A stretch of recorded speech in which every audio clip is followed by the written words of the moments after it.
Hi, family. Greetings.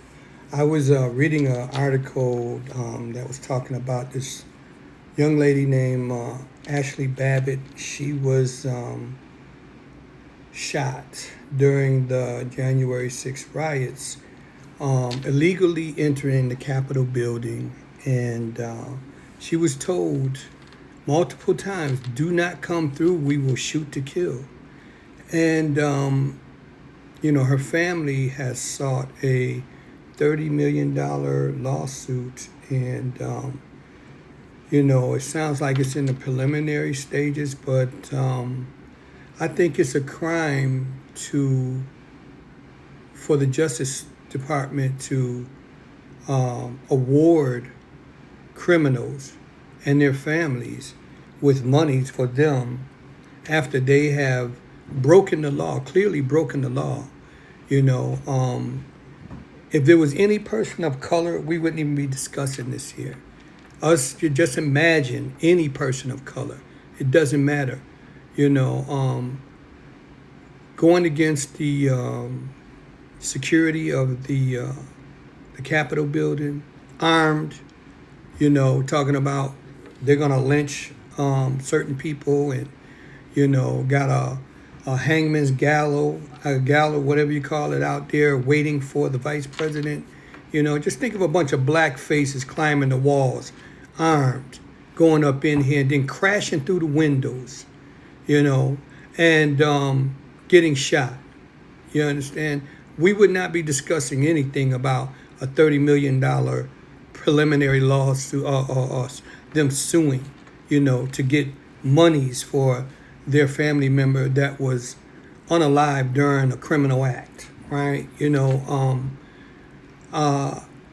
like the law in this land, man, is just so lopsided. And and you wonder why America is the way it is. And it's because of this lopsidedness, of this white supremacy. It's not supremacy, it's supremacy, that comes against all others, and then, whine about the unfairness, their freedoms, them not being treated fairly.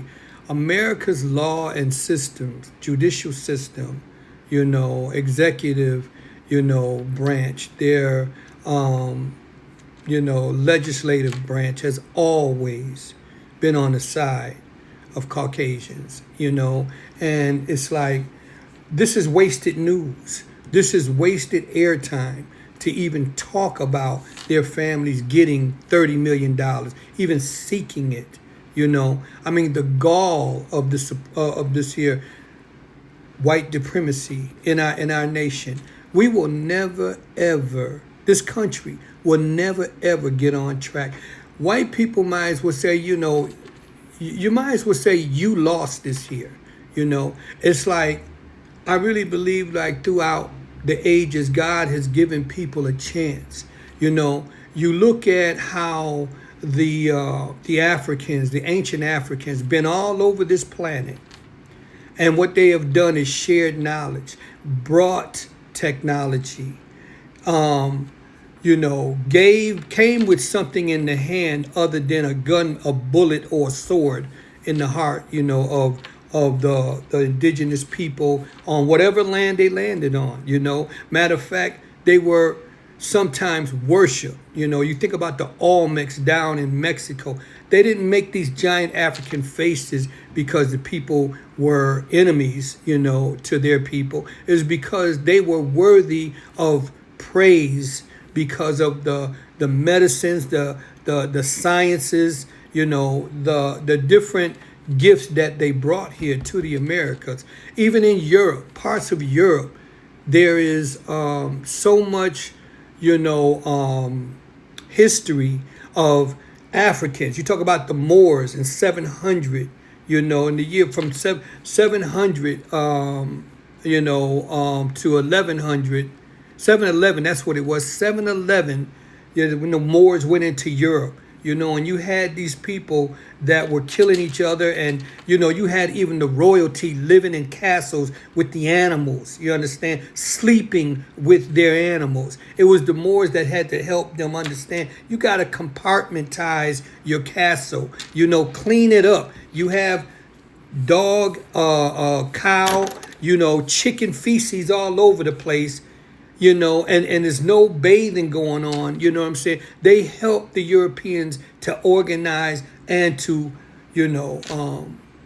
upgrade their living standards, so to speak, And it's like, even though over here, you've come a long ways, but the problem is your behavior, and it's your thinking, and it's that dark, ugly, funky ass spirit that you keep with you, and it is destroying you again. It was like in the Europe, back in the Dark Ages, it was all due to them not taking care of themselves, having a lack of knowledge, and turning on each other, and not bathing, and not having anything that was like clinical, as far as taking care of themselves or their people.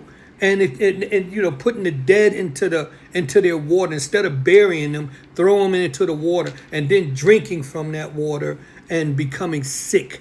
You know what I'm saying? They learned so much from other people, yet they continue to treat other people with such savagery. It's the ones that claim to be the creme de la creme of America, America first and all that bullshit, but it's the filthy white people. And I'm not talking about all white people. I'm talking about them ones with all that darkness in their soul. These are the ones that's leading this country right now. These are the ones that have control of the country and wants to control parts of the world, and the so-called good ones who are complicit to what's going on. You have to ignore them, they're just crazy like that there, in other words, just sit back, let it happen to you, and just, bear it and smile while you're bearing it. The world is tired of that bullshit, man.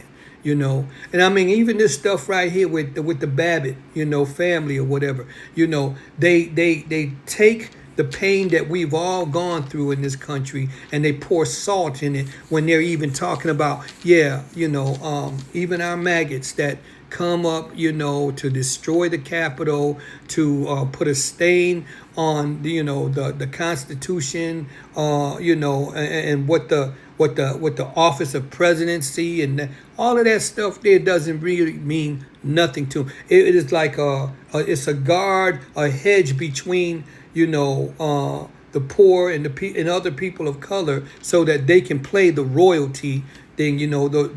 We control this here. We are the best ones to rule in this country and even in the world. You know what I'm saying? And the reality is, man, you have gone as far as you can go. The dark forces. Those of you that have that dark spirit, you've gone as far as you can go. The only thing that's left for you now is to do what you're already, planning to do, which is cause more wars, more disease, more bloodshed. And you're getting people now by these tariffs and all that other stuff. Now you're getting people to where is that they become in a panic to turn on each other. You know what I'm saying? And the problem is not the people turning on each other. It's the effed up leadership that have us in this state, when they have more than enough resources for themselves, their family. Hell, some of them got enough money to start their own country right here on this planet here somewhere. But instead they take, delight and pleasure out of hurting others. You know what I'm saying? And it's like, I don't know, people, if we don't start learning how to fight back and speak up when we see bullshit in the news or whatever's going on, and just sit there and say, well, that's what they're going to do. Well, they're depending on the fact that, they're depending that we are going to just do what we've been doing. Nothing. Well, that's what they're going to do. They're not going to do a damn thing. We could do what we want to do. We got to change that. You know what I mean? We really got to change that, and we got to become more active, more proactive, in this fight for what is right. for everyone. You know what I'm saying? So, I'm just trying to encourage you. Like, look, we gotta do more, and work together. Those whites and blacks do it, and everyone in between that really see the problem. Let's fix it.